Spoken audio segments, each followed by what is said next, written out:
அவர் போய் டக்ளஸ் தேவானந்தாவிட்ட நிற்கிறார் இப்படியாண்டு. டக்ளஸ் தேவானந்தாட்ட ஊடகவியலாளர் கேட்கிறார், 1 கிலோ பாக்கின் விலை என்ன தம்பி, இந்த பாக்கு வியாபாரம் செய்து கொண்டிருக்கிறீர்கள், ஒரு பாக்கு என்ன விலைக்கு தருவீர்கள், 1 கிலோ என்ன விலைக்கு தருவீர்கள் சொல்லி கேட்க அவர் அதை கேட்காமலுக்கு அவர் சொல்றார், இந்த வழியாக நீங்கள் போய்கொண்டிருந்தால் என்ன வெட்டுக்கு காத தூரம் சென்றவுடன் ஒரு சந்தி வரும், அந்த சந்தியில திரும்பி நீங்கள் திரும்பி வந்தீர்கள் என்றால் இன்னொரு சந்தி வரும், அந்த சந்தியில் இருந்தால் வட்டுக்கோட்டைக்கு போய் சேரலாம் என்று சொல்லி வட்டுக்கோட்டைக்கு வழி சொல்லி கொண்டு நிற்கிறார். அவர் கேட்டது கொட்டைப்பாக்குக்கு இல்லை, இவர் வட்டுக்கோட்டைக்கு வழி சொல்லி கொண்டு நிற்கிறார். அப்படி அந்த பேட்டி முழுக்களும் என்னன்னு அப்படியே தெரியுது, அப்பட்டமா தெரியுது.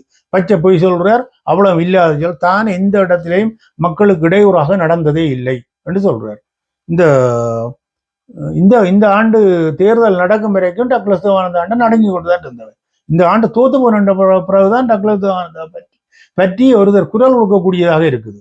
அப்படி இருந்தும் இந்த உள்ளூராட்சி சபை தேர்தலின் போது தீவக பகுதிக்கு ஒரு வாக்கு கேட்டு சென்ற இடத்துல முன்னாள் உறுப்பினராக இருக்கக்கூடிய ஒரு இபிடிபி உறுப்பினர் டக்ளஸ் தேவானந்தாவை எதிர்த்து கதைச்சிட்டார் என்று சொல்லி அவரை அதிலிருந்து அகற்றிவிட்டு திரும்பி வந்து யாழ்ப்பாணத்திலிருந்து வந்து 15-20 பேர் ஒரு வேன்ல போய் அவரை அடிச்சு தூக்கி காய போட்டினோம்.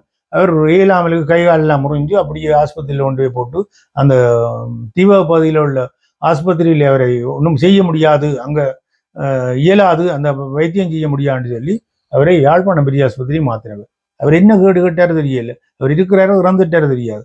அப்படியான நிலையை கொண்டவர் தான் டக்ளஸ் தேவானந்தாவுடைய இபிடிபி. காணையில் ஆக்கல காணையில் என்று சொன்னால் யாழ்ப்பாணத்திலிருந்து கிளிநொச்சியிலிருந்து வவுனியாவுக்கு போன ஆக்கல காணையில் என்று சொன்னால் ஒன்று சித்தார்த்தனுடைய புலட்டுக்கு கடத்தி இருக்கும், இல்லையென்றா இபிடிபி கடத்தி இருக்கும் என்று சொல்லித்தான் எல்லாரும் நினைச்சு கொண்டு வந்தது. அந்த ரோட்டிற்கு குட்செட் ரோட்டால போகக்குள்ள நாங்கள் எங்களோட வீடு இருந்ததுக்குள்ள அதுக்கால மோட்டர் சைக்கிளில் போக பயம் அதில் இருக்குது. இபிடிபின்ற முகாம் ஒன்று இருக்குது, அந்த முகாமை தாண்டி போன அப்புறம் தான் எங்களுக்கு நெஞ்சுக்கு தண்ணி வர்ற மாதிரி இருந்தது.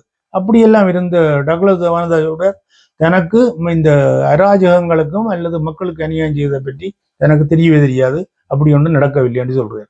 அந்த பேட்டி இருக்க நீங்கள் பார்த்தீங்கன்னா தெரியும்.